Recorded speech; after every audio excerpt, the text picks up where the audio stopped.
Retired Air Force Colonel Marcus Thompson was bored waiting for his luggage at Miami airport until he saw the baggage handler doing something strange. The handler was placing red-tagged bags to the right, blue-tagged ones to the left. Normal. But some bags, ones with no tags at all, he'd flip over, shake the handle twice, and place at the bottom. Thompson had managed military logistics for 32 years. This was a code system. And the coded bags all happened to come from the same flight, Bogota, Colombia. Welcome to Retired People Stories. Before we share this incredible story of detection and drug bust, let us know in the comments where you're watching from today. And if you believe retired heroes are the invisible guardians of our airports, hit that subscribe button and support our channel. Because some soldiers retire, but logistics knowledge is never forgotten. Tuesday, August 15th, 2:30 p.m., Miami International Airport, Terminal D, a busy day. Thousands of passengers, hundreds of flights. Colonel Marcus Thompson, 68 years old, retired Air Force logistics commander. For 32 years, he'd managed military cargo, weapons shipments, sensitive material transportation, ammunition to Afghanistan, medical supplies to Iraq, equipment for classified operations worldwide. He knew how everything should be packed, loaded, coded. He'd retired in 2019. Living in Phoenix, reason for coming to Miami, his 8-year-old granddaughter Emma's birthday. His flight had been delayed 2 hours, now waiting at the baggage carousel. Carousel 7, bags from Flight A2847 from Bogota. Thompson was tired, but his eyes were scanning everything as always. Old habit. For 32 years, watching every cargo movement had been vital. A wrongly loaded pallet, a miscoded box could lead to disaster. The baggage handler, name tag read Jake Rodriguez, was placing bags on the belt. Normal job. But Thompson noticed a pattern. Jake was methodical. Red, fragile, tagged bags to the right, blue priority ones to the left. Logical, organized, but some bags. A black medium-sized suitcase, no tags. Jake picked it up, flipped it over, shook the handle twice, placed it at the bottom. Strange. 10 minutes later, another tagless bag. Same movement, flip over, shake handle, place it bottom. Thompson's brain went into automatic analysis mode. This wasn't random, this was a system. He pulled out his phone, pretended to play a game, actually recording video. Watched Jake for 30 minutes. Pattern became clear. Tagged bags, normal placement tagless, plus flip plus handle shake, special placement, specially placed bags, always at end of belt, always at bottom, and something else.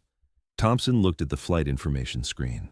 All the bags Jake was specially handling came from the same flight, A-2847, Bogota, Colombia, cocaine capital.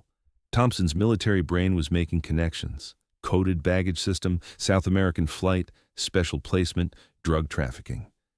Thompson stood up, pretended to go to restroom, actually wanted to see Jake from different angle. Passing close, he noticed. Jake had a tattoo on his arm, partially visible, but Thompson recognized it. Eagle's claw, Colombian cartel symbol.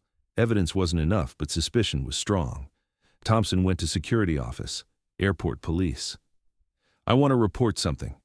Young officer, Officer Martinez, looked bored. "Yes, sir?" "One of the baggage handlers is using a coded system, specially marking bags from Bogota flight." Martinez frowned. "Lost baggage? Number, I think, drug trafficking." Martinez's face changed. "That's a serious accusation, sir. Your proof?" Thompson showed his phone. Video recording and 32 years of military logistics experience. Martinez watched the video. His face got serious. "Wait here," returned 10 minutes later, someone in civilian clothes with him. "I'm DEA Agent Foster," the civilian said. "Colonel Thompson, right?" "I know your file. Kandahar airlift operation." Thompson nodded. That operation was classified. But DEA knew, apparently. "What did you see, Colonel?" Thompson explained. Every detail. The pattern, the coding, the cartel sign. Foster took notes. "Jake Rodriguez. Yes, we've been watching him, but no proof. Your observation might be the missing link." "What will you do?" "We'll watch, But you stay away. Dangerous.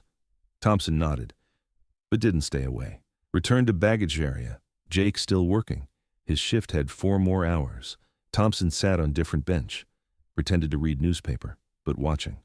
4 p.m., another Bogota flight, a A4421. Jake did the same thing again, coded the tagless bags.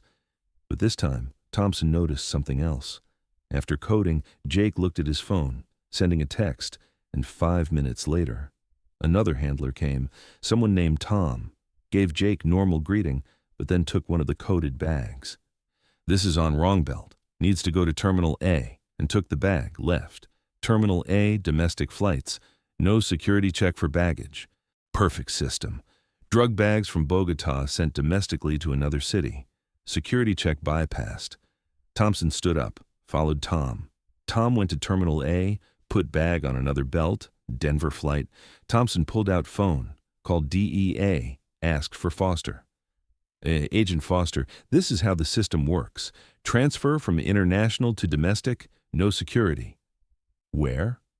Terminal A, Gate 23, Denver flight in 30 minutes. We're coming. You stay out of sight. Thompson watched from distance. 15 minutes later, airport looked normal. But Thompson saw the difference. Plainclothes agents, at least 10. They surrounded Gate 23. Loading began. Coded bag was loaded. And right then, a passenger came rushing. My bag! It's been loaded on wrong plane. Security allowed. Man entered plane to cargo hold. Came out 5 minutes later with bag. But DEA was waiting. DEA, hands up! Man tried to run. Mistake. Takedown. Handcuffs. Bag opened. Another bag inside. Vacuum sealed. 10 kilos pure cocaine.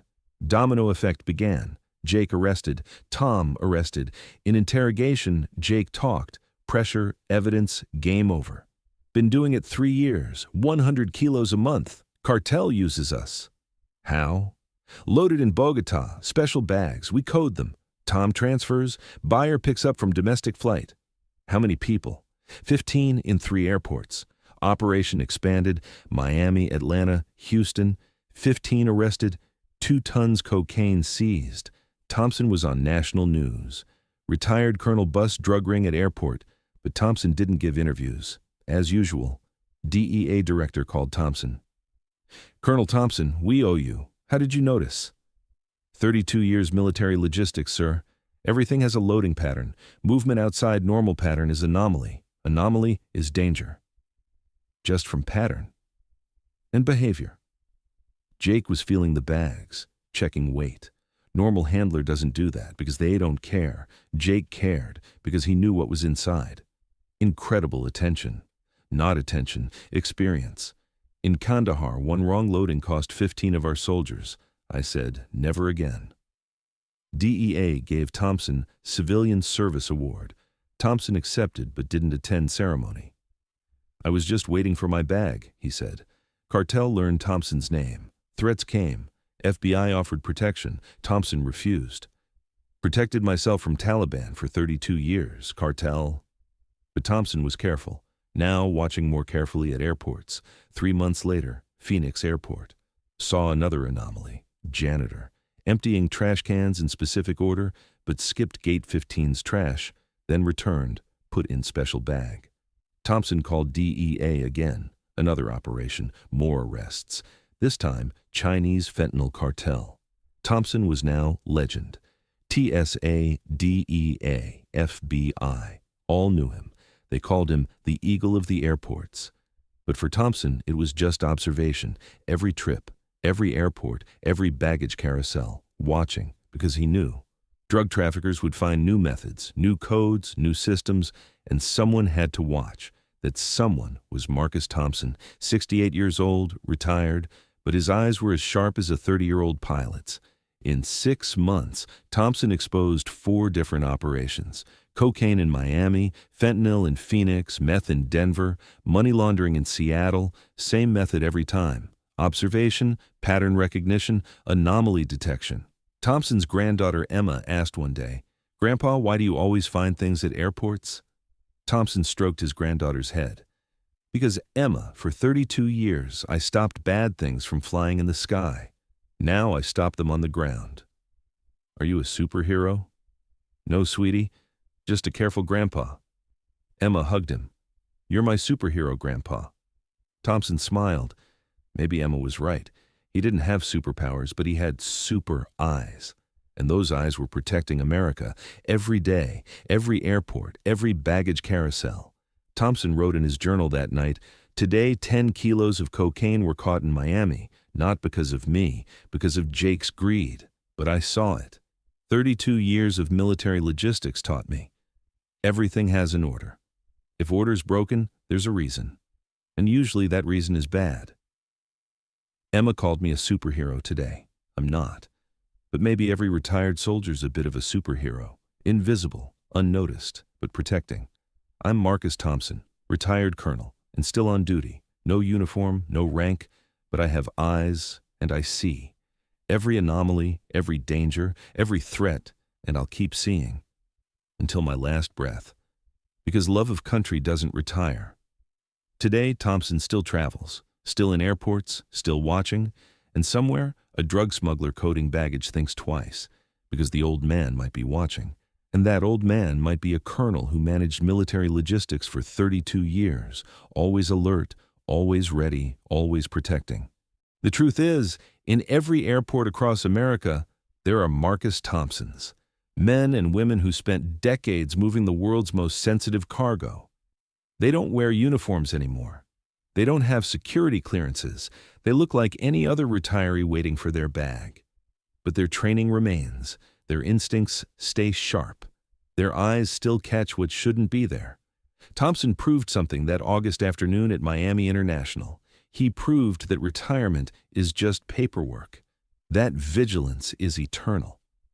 That once you've been trained to spot a miscoded weapons shipment in Kandahar, spotting drug bags in Miami is child's play. At 68, with reading glasses and a bad back from years of cargo planes, he was more valuable to DEA than any K-9 unit. Because he had something dogs can't have, 32 years of knowing exactly how legitimate cargo handlers behave. The drug cartels have since changed their methods. They always do. But Thompson keeps watching.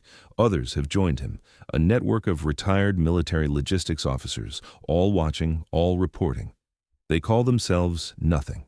They have no organization, no meetings, no membership cards, just eyes that see, hands that once loaded democracy into cargo planes, now stopping poison from entering their homeland. One bag at a time, one airport at a time, one observation at a time, forever vigilant, forever ready, forever serving, even in retirement, especially in retirement.